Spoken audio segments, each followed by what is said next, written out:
Assalamualaikum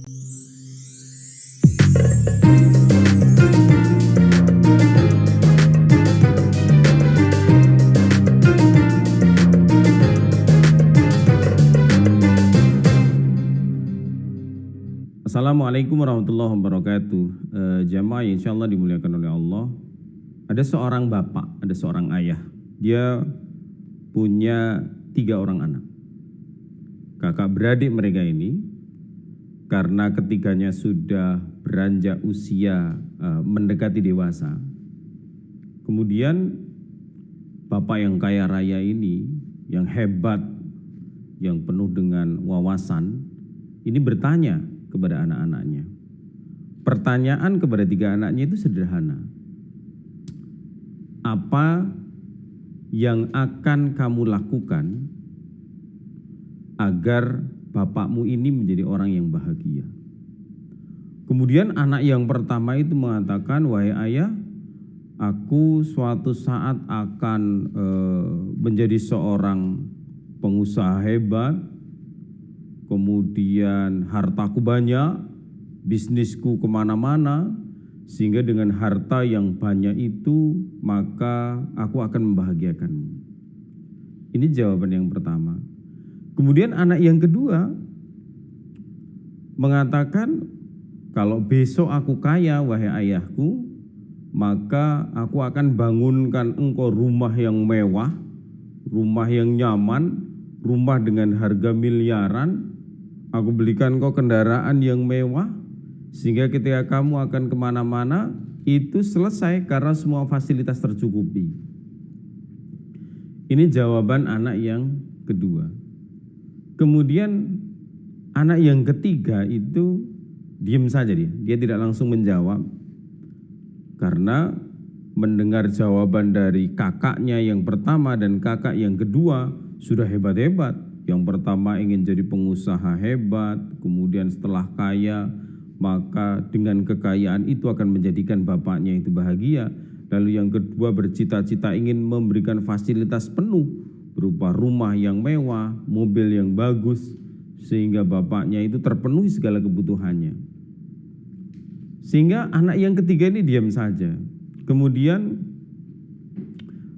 bapaknya bertanya, kenapa kamu tidak menjawab pertanyaanku? Kenapa kamu diam saja? Lalu anak tadi mengatakan, wahai ayah,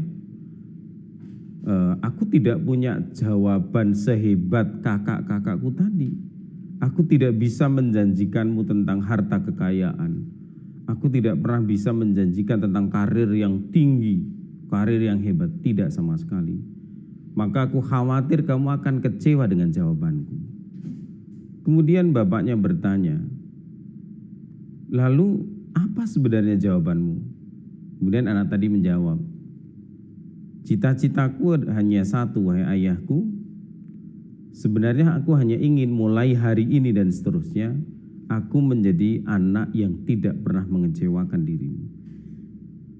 Kemudian melihat jawaban itu, mendengar jawaban dari sang anak yang ketiga itu, ayah tadi atau bapak tadi tersenyum bahagia. Kemudian mengatakan kepada anak-anaknya bahwa jawaban adikmu ini adalah jawaban yang cerdas. Kenapa? Karena adikmu ingin membahagiakan orang tua bukan dengan cara menjual mimpi, tetapi dia benar-benar ingin melakukan hal yang nyata, sederhana, tidak menawarkan hal-hal yang mewah, hal-hal yang berupa kekayaan, glamor, dan seterusnya. Dia hanya bicara agar aku tidak kecewa padanya. Ini adalah jawaban yang aku tunggu. Ini kata bapaknya. Maka jemaah sekalian, sesungguhnya dari cerita ini kita mengambil pelajaran sederhana. Seandainya kekayaan itu sumber kebahagiaan yang hakiki, maka mestinya Musa ketika berhadapan dengan Fir'aun dan Qorun, mestinya Qorun jauh lebih bahagia daripada Musa. Karena Qorun memenuhi syarat untuk menjadi bahagia. Ketika karir yang menjulang, pangkat yang hebat, kekuasaan yang luas itu menjamin seseorang menjadi bahagia, maka mestinya Fir'aun jauh lebih bahagia daripada Musa. Karena kebahagiaan pada dasarnya berangkat dari hati. Jika tidak bisa mencintai, setidaknya jangan menyakiti. Jika kita tidak bisa berbuat lebih, setidaknya jangan mengurangi. Maka ini adalah sebuah perjalanan dan pelajaran sederhana bagi kita, bahwa menjadikan orang lain, khususnya orang tua kita, bahagia itu tidak perlu ditunda. Cukup dengan hal-hal yang sederhana tetapi penuh dengan makna. Assalamualaikum warahmatullahi wabarakatuh.